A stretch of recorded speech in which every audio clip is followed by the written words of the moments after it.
আসসালামু আলাইকুম, ওয়েলকাম করছি রিয়াসাত আজিম। ভিন্ন ধর্ম মতাদর্শী যারা শুনছেন সবার প্রতি আন্তরিক কৃতজ্ঞতা। একটা ডিফারেন্ট অ্যাঙ্গেলে আলোচনা করতে চাই। অনেক বেশি আলোচনা হচ্ছে এবং সেই আলোচনাটা আমার কাছে মনে হয় যে বাংলাদেশের ক্রিকেট দর্শক যারা তাদের মধ্যে প্রবল। নাজমুল হোসেন শান্তকে বিশ্বকাপ স্কোয়াড থেকে আসলে অমিট করলেই যেন ভালো হতো। বাংলাদেশ দলটা যখন গেল, নাজমুল হোসেন শান্ত অনেকটা যাবার আগের যে আসলে কনভারসেশন বলি বা প্রেস মিট বলি, সেখানটায় গিয়ে বাংলাদেশের লক্ষ্য কি হওয়া উচিত, সেখানটায় যখন নাজমুল হোসেন শান্ত তার লক্ষ্যের কথা বললেন যে we are going there to be champion, অনেক সমালোচনা হলো এবং এটাকে অনেকেই ব্যাখ্যা দেওয়ার চেষ্টা করলো যে আসলে এভাবে না বললেই পারতেন। তিনি যদি বলতেন যে আমরা একটা ম্যাচ জয় করতে চাই, তিনি যদি বলতেন আমরা দুটা ম্যাচ জয় করতে চাই, তিনটা ম্যাচই আমরা জিততে চাই গ্রুপে যে খেলাগুলো হবে, তখনও কিন্তু এই প্রত্যেকটা পয়েন্ট থেকে একটা একটা করে সমালোচনা বের করা হতো, রিয়েলি হতো। তিনি যদি বলতেন যে আমরা পরের স্টেজে যেতে চাই, তখনও সমালোচনা বের করা হতো যে এই মুহূর্তে ইন্ডিয়া পাকিস্তান যে ফর্মে রয়েছে সেই জায়গায় নাজমুল শান্ত এই স্পটটা দেখান কি করে। নাজমুল শান্ত বাংলাদেশের লক্ষ্য কি, সেই প্রশ্নের উত্তরে যাই বলতেন না কেন, সেখানটায় ভাই আমরা সবাই একটা দোষ ধরতাম। সেটা গণমাধ্যম কর্মী হোক, সাধারণ মানুষ হোক, ক্রিকেট প্রশাসক হোক, নাজমুল শান্তর একটা দোষ ধরা আবশ্যকীয় ছিল। আলোচনাটা সেখানটায় না, আলোচনাটা হচ্ছে নাজমুল হোসেন শান্ত যদি বাংলাদেশ দলের পার্ট না হতেন, তার পরিবর্তে অনেকেই অনেক অপশন দিচ্ছেন, তারা যদি থাকতো তাহলে দলটা অনেক ভালো হতো। আমার কাছে মনে হয় যে যারা এই অপশনগুলো দিচ্ছেন, যারা এই আলোচনাটুকু করছেন, one day captain Nazmul Hossain শান্তর দলে অন্তর্ভুক্তি নিয়ে প্রশ্ন তুলছেন, তারা নিশ্চিতভাবেই selection panel, Bangladesh cricket board, cricket operations, তাকে সিলেকশনের সাথে যে প্রসিডিউর গুলো কাজ করেছে তাদের থেকে অনেক বেশি জ্ঞান রাখেন। আমি ভাই ক্ষুদ্র জ্ঞান রাখি, একটু আপনাদের সাথে আলোচনা করতে চাই। মানে নাজমুল হোসেন শান্তকে যদি আমরা বাদ দিতে চাই, সেই বাদ তো আমরা দিতেই পারি। বাংলাদেশের বিশ্বকাপ মিশন শুরু হওয়ার আগে একটু সুখবর দিয়ে সেই আলোচনায় যাচ্ছি যে আসলে নাজমুল হোসেন শান্তর প্রপার রিপ্লেসমেন্ট কে হতে পারতো। আপনারা সবাই জানেন যে ট্রফি প্রতিবারই যখন কোনো আইসিসি ইভেন্ট হয় তারা হচ্ছে লাইভ স্ট্রিমিং করে। এবারও সেটা থাকছে, বাংলায় থাকছে, ইংলিশে থাকছে, free pre and post match analysis থাকছে, ইনিংস ব্রেকে আকর্ষণীয় পুরস্কারের ব্যবস্থা থাকছে। ট্রফিতে আপনাদের থাকতে হবে বাংলাদেশের খেলা, অন্য খেলা, পুরো চ্যাম্পিয়ন্স ট্রফি লাইভ দেখার জন্য। নাজমুল শান্তর আলোচনা আমি যেতে চাই। নাজমুল হোসেন শান্তকে যে বাদ দেওয়ার আলোচনা হচ্ছে, সেই আলোচনায় আমার কাছে মনে হয় যে আমরা আসলে অনেক মূর্খতার পরিচয় দিচ্ছি। তার যে ব্যাটিং ক্যারিয়ার সামারি 2024 সালে, সেটা যদি একটু খেয়াল করার চেষ্টা করি, সবশেষ ম্যাচ তিনি যেটা শারজায় খেলেছিলেন আফগানিস্তানের বিপক্ষে, যেই ম্যাচটায় বাংলাদেশ জিতেছিল, শান্ত যেখানটায় 76 রান করেছিলেন, সেই পার্টিকুলার ম্যাচে তিনি ছিলেন ম্যান অফ দ্য ম্যাচ। যে ম্যাচটায় বাংলাদেশ দল প্রথমে হেরে গিয়েছিল, শারজাতেই খেলাটা হয়েছিল আফগানিস্তানের বিপক্ষে, সিরিজ ডিসাইডার যে ম্যাচটা ছিল সেটা তো আসলে নাজমুল হোসেন শান্ত ইনজুরি কারণে খেলতে পারেন নাই। সেখানটায় তিনি করেছেন 47, প্রথম ম্যাচে 47, তারপরের ম্যাচে 76 করার পরে Najmul Hossain Shanto was the player of the match.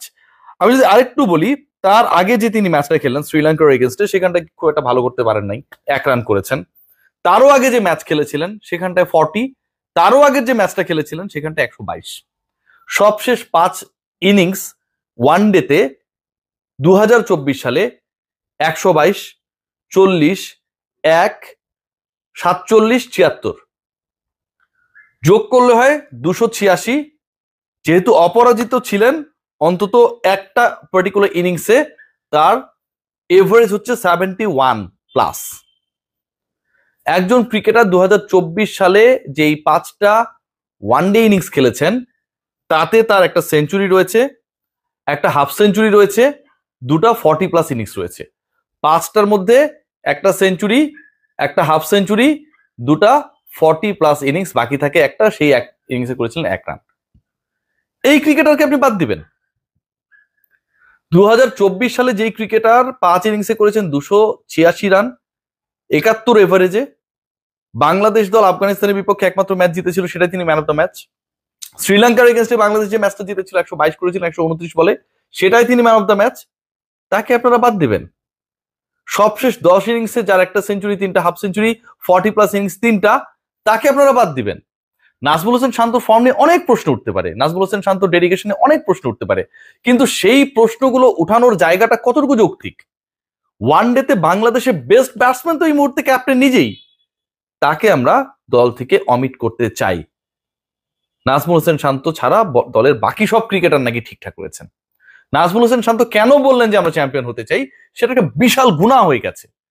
Sri Lanka যখন 96-এ চ্যাম্পিয়ন হলো, শ্রীলঙ্কান টিমের যে ম্যানেজমেন্ট ছিল, তাদের যে দর্শক ছিল তাদের কি সেই বিশ্বাসটা ছিল? পুরো বিশ্ব ক্রিকেটের কি এই ধরনের কোনো ধরনের বিশ্বাস ছিল যখন তারা 96-তে চ্যাম্পিয়ন হয়ে গেল যে তারাই চ্যাম্পিয়ন হবে, শ্রীলঙ্কা বিশ্বকাপ চ্যাম্পিয়ন হবে? হয়েছে তো। আমি বলছি না চ্যাম্পিয়ন্স ট্রফিতে বাংলাদেশ চ্যাম্পিয়ন হয়ে যাবে, কিন্তু আপনি যখন গোল সেট করবেন সেই গোলটা আপনি ছোট সেট করেন তখনও আপনার দোষ, মাঝারি সেট করলে আপনার দোষ। আপনি যদি চোখ রাখেন যে আমরা যাচ্ছি যেহেতু আমরা বেস্ট ট্রাই করবো টু বি দ্য চ্যাম্পিয়ন, সেখানটা আপনার দোষ। আমার কাছে খুবই হাস্যকর মনে হয়েছে। আরেকটা পার্ট নিয়ে আলোচনা করতে চাই, মেহেদী হাসান মিরাজ। অবশেষে বাংলাদেশে ওয়ানডেতে মানে ভাইস ক্যাপ্টেন আমরা একজনকে দেখতে পেলাম, এবং সেটা আসলে কতদিন থাকে সেটা একটা দেখার বিষয়।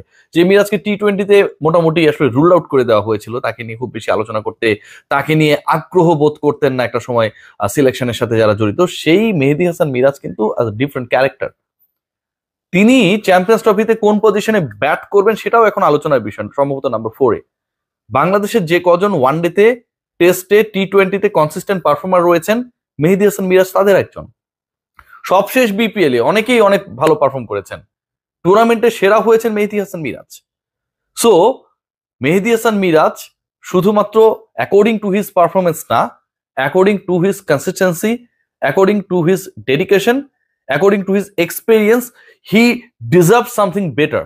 দলে নেতৃস্থানীয় যে গ্রুপটা রয়েছে, লিডারশিপ যে গ্রুপ রয়েছে, মুশফিক মাহমুদুল্লাহরা বেশি দিন থাকবে না, রিয়েলিটি তাই। সেখানটায় তো আপনাকে কাউকে না কাউকে অনবোর্ড করতে হবে। মেহেদী মিরাজের ক্ষেত্রে সবসময় আমরা একটা নাক শিটকানো চিন্তা ভাবনা দেখেছিলাম। অ্যান্ড ফাইনালি মেহেদী হাসান মিরাজকে ভাইস ক্যাপ্টেন্সি অফিসিয়ালি দেওয়া হয়েছে। আমার কাছে মনে হয় it's a very good decision. Najmul Hossain Shanto ভাবতে পারেন captain, Mehedi Hasan Miraz vice captain, দুজনে ইনফর্ম, দুজনেই দারুণ খেলছেন। নাজমুল হোসেন শান্ত বিপিএল খুব একটা ভালো খেলতে পারেন নাই, সুযোগ পান নাই, কম সুযোগ পেয়ে হলেও রিশাদকে সুযোগ করে দিয়েছেন যে ভাই আমারে খেলেন না ওরে খেলান। সেই রিশাদ হোসেন বিশ্বকাপে বাংলাদেশের চ্যাম্পিয়ন্স ট্রফিতে বাজির ঘোড়া, সেই রিশাদ হোসেন শেষ পর্যন্ত বরিশালকে দারুণ স্লগিং করে ম্যাচ জিতিয়েছে। সেই রিশাদ হোসেন দারুণ একটা কনফিডেন্স নিয়ে সেখানটায় খেলতে যাচ্ছে। নাজমুল হোসেন শান্ত নিজে ওয়ানডেতে ভালো করছেন, মেহেদী হাসান মিরাজ বিপিএল এর টুর্নামেন্টের সেরা হয়েছেন। ওয়ানডে পারফরমেন্সে গত এক বছরে টপ দুজনের একজন। বাংলাদেশকে নিয়ে স্বপ্ন দেখতে সমস্যাটা কোথায়? আমি বলছি না যে বাংলাদেশ দল চ্যাম্পিয়ন হয়ে যাবে, আমি বলছি না যে নাজমুল হোসেন শান্ত যা বলেছেন তাই ঘটবে, কিন্তু একজন ক্যাপ্টেন যদি বড় স্বপ্ন না দেখেন, একজন অধিনায়ক যদি, একজন যোদ্ধা যদি, লিডার যদি, সেনাপতি যদি বড় স্বপ্ন না দেখেন, তার সহযোদ্ধারা কতটুকু সেই স্বপ্ন দেখার সাহস পাবেন? আবারও বলছি, নাজমুল শান্তকে এই মুহূর্তে টিম থেকে বাদ দিয়ে দেওয়া উচিত, কারণ তার সবশেষ 5 ইনিংসে রান হচ্ছে 122, 40, 1, 47, 76। সবশেষ 5 ইনিংসে তিনি কেন 71 এভারেজে ব্যাট করেছেন? সবশেষ 5 ইনিংসে দুটাই কেন তিনি ম্যান অফ দ্য ম্যাচ হয়েছেন? নাজমুল হোসেন শান্তকে অবশ্যই বাদ দেওয়া উচিত, এবং নাজমুল হোসেন শান্তকে বাদ দিয়ে কাকে ওয়ানডেতে নেওয়া উচিত? আমার কাছে মনে হয় আমাদের 1000টা অপশন রয়েছে। দর্শক প্লিজ সেই অপশনগুলো আমাদের সাথে শেয়ার করতে পারেন। সবাই ভালো থাকবেন, টেক গ্রেট কেয়ার।